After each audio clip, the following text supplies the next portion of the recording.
All right, so back in the basement again. I want to do a quick video, first impressions video on this new bar I got, which is the Kabuki PR Deadlift Bar, which is the one that's in all black, third from the bottom, so almost right in the middle. And I figured this would be the easiest to talk about in this kind of setting when you can comparatively speak it to some other bars that are on here. So from top to bottom, we have the Kabuki Buffalo Bar in black oxide, the Rogue Ohio Deadlift Bar in black zinc, the Texas Deadlift Bar in white Cerakote, the Kabuki PR Deadlift Bar in black oxide, the Texas Monster Squat Bar in black zinc, and the Kabuki Transformer Bar, which I'm actually not going to be talking about in this particular video. So first things first, why did I get black oxide? To be honest, out of all the options available and all of the times I've used Kabuki equipment, the black oxide on my Buffalo bar has been the best in terms of feel, and I really like the black on black look. And here in the basement, I've had this, I think, for about 6 months. I really haven't done any maintenance whatsoever on here, so it holds up extremely well. I like it a lot. I do have the Kabuki Power Bar in electroless nickel. It's okay, but I feel like the knurling on the black oxide here is much better because it's really less of a coating. And that's why I went with this on the Deadlift PR Bar. And I gotta say, I think it looks pretty nice. Now, one of the common complaints about black oxide, besides the corrosion resistance or lack thereof, which I've already stated that in my opinion, in my setting, it doesn't really matter, is the sleeves get beat up with use. As you can hear, the Buffalo one actually looks pretty good. So, I mean, there's some scratches and stuff, but to be honest, you can see that on chrome or bright zinc or stainless steel or raw steel anyways. These ones just look a little bit dirty on the deadlift bar because it's brand new and I haven't had time to actually wipe it off from coming out of the cardboard, but it looks really good overall. So that's why I went black oxide. I feel like for me, I don't have to do any really maintenance on it and it looks the best overall and it gives me some of the best feels on it. Now, first impressions of this bar upon opening it were, it is long, and this shot I think will kind of do it a little bit of justice. As you can see, typically speaking, and I've lined up all the knurl marks here on the side, which you may or may not be able to see. That way we get an accurate representation of where the bars lie, so to say, even though bar don't lie. See what I did there?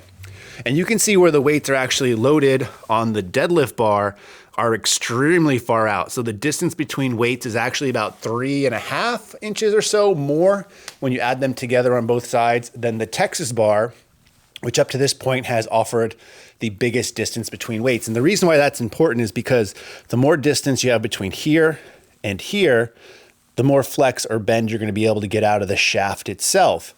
So when you take a look at something like the Ohio deadlift bar, oftentimes people say it feels like it's stiffer than the other bars out there. And you can tell based off of where it lines up from where the weights are. The Texas one, which is in white right here, is much further out. So a couple of inches here. But then when you talk about the Kabuki bar, it's even a lot further. So it's a drastic difference. It makes the Ohio deadlift bar almost look like a power bar in comparison. And maybe I'll show you a shot of what that looks like compared to something with a really thin collar. Now, speaking of collars, that's one of the things you'll also notice here. It has a very thick collar. So this is almost in the same style, similar to the older gen Texas deadlift bars, which now have these newer collars, so they're not as long. The old ones here used to be really long, and the loadable sleeve length was much less. These ones not only have really thick collars, but really long loadable sleeves, but not so much, in fact, that it's going to compete with the Texas Monster Squat Bar. This thing is ridiculous. But speaking of collar size, it's about the same. So that's one of the first things I noticed is the distance between the bar itself. And in theory, this bar should have a lot more flex and or whip, depending on what you want to call it. That being said, speaking of that, the other thing I noticed is take a look at the actual diameter of the collars. They're very small in comparison to some of these other bars. So here, from the shaft to the top of the collar, you're dealing with probably right about 1 inch. Same thing with the Texas deadlift bar, the Rogue deadlift bar, the Kabuki Buffalo bar. You got a good amount of space here, but these ones really small, about, I'd say probably 30% less or so. So smaller. And the only reason I can think that they did this was in order to, number one, push the weights out and also not add to the bar weight. So the bar weight on this is still 45 pounds. I'm thinking that with this thick of a collar, if they went with, the normal diameter, it would probably added like a pound or two to the total weight. So they probably just trimmed that down because application wise, I don't think it would make any difference. Now, speaking about the knurling here, the knurling on this is super nice. I'll show you a close-up of it. And again, one of the reasons I went with black oxide, get a really, really good feel. It's really aggressive, yet I still don't think it's gonna rip my hands too much. I was able to use this for a couple of sets of deadlift, my top set being 515 for 4, but I also did 495 for 4, 495 for 4 again, 505 for 4. And I was really trying to not go too far off programming because this thing just really felt good in my hands. Part of it, new bar, excited, but also I really wanted to kind of test out that flex and whip. And this bar did not disappoint when it came to that. Now, a lot of people are gonna ask how it compares to the Texas bar. At first pull, there is more bend and flex as there should be based off of the length. I also find, however, you don't notice that as much off the floor as you do at the top. So at the lockout, I find that some of that rebound or flex can be a little bit off-putting. It's gonna be interesting to see how this feels when I go for like a 1 rep max attempt at some point.